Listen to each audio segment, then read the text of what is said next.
Welcome back to Be.Live. Be yourself and live your purpose. I'm Rocka Cruz. In our last episode, we learned you don't own money, you manage it. Today, we're going to talk about something that can set you free from endless stress and comparison: contentment. Because the truth is, you can own a lot of things and still feel empty. And you can own less but live free. Let's talk about Stephanie. She's like a typical, maybe you're a Stephanie or you know someone who's like Stephanie. She was a shopper everyone knew. If there was a sale, Stephanie was there. Black Friday, 11/11, 2/2, whatever, payday sales, her shopping cart was always full. She justified to herself, it's on sale, so I'm saving money. But soon, every swipe of her credit card piled up. Before she knew it, her cards were maxed out. And here's the trap. The interest on the balances was so high, her savings vanished. Stephanie thought she was being smart by buying cheap or on sale.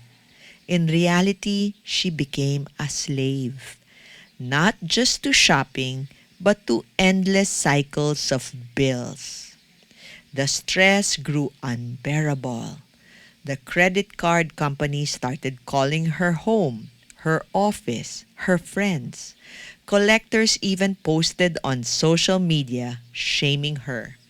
Every ring of the phone made her stomach drop. She couldn't sleep, she couldn't think, and lived with constant fear of going to jail or being shamed. Finally, she surrendered. She surrendered. She cut her card. She started paying her own debt little by little. She called the credit cards. And here's the most painful part. She sold or gave away the stuff she had bought just to pay bills and realized she hadn't even used half of it. Stephanie finally saw the truth. She wasn't buying things she needed. She was buying things to fill a void. Instead of owning things, her things ended up owning her. So Stephanie's story is kind of dramatic, but it's so common. We live in a world that constantly tells us you need to be more happy. So more clothes, more gadgets, more upgrades might make you happy. But the reality is this.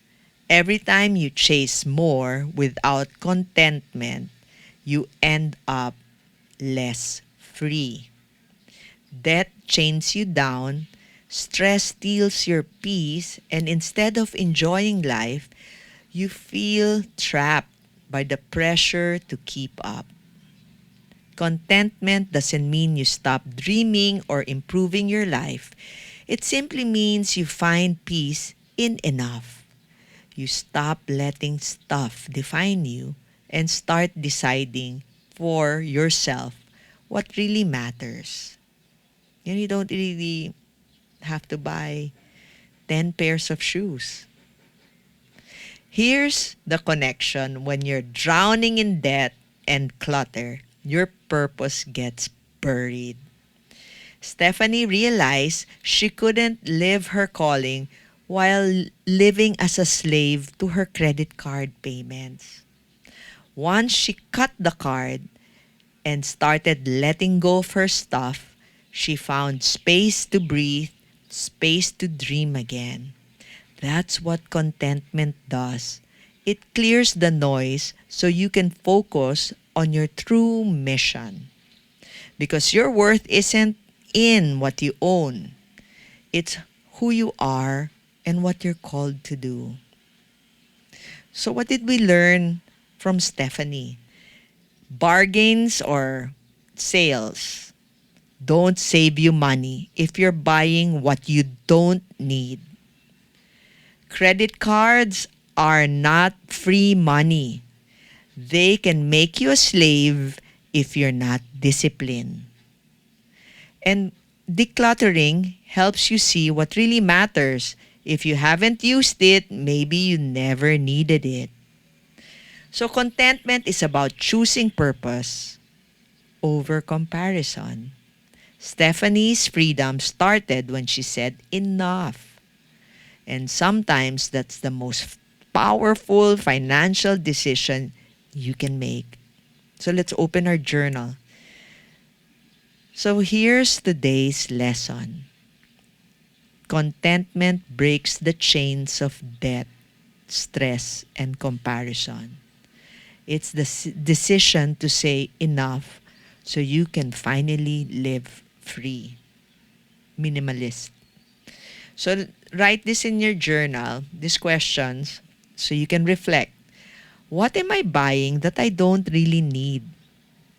Just to feel better or keep up. Example, do you need that extra shoe?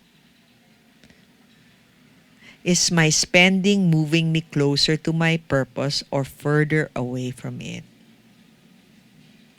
If I live with enough, what kind of freedom would open in my life?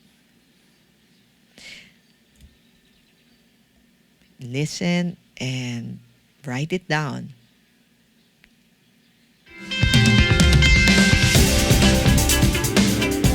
This is an exciting journey, especially when you realize that money and stuff don't have to own you.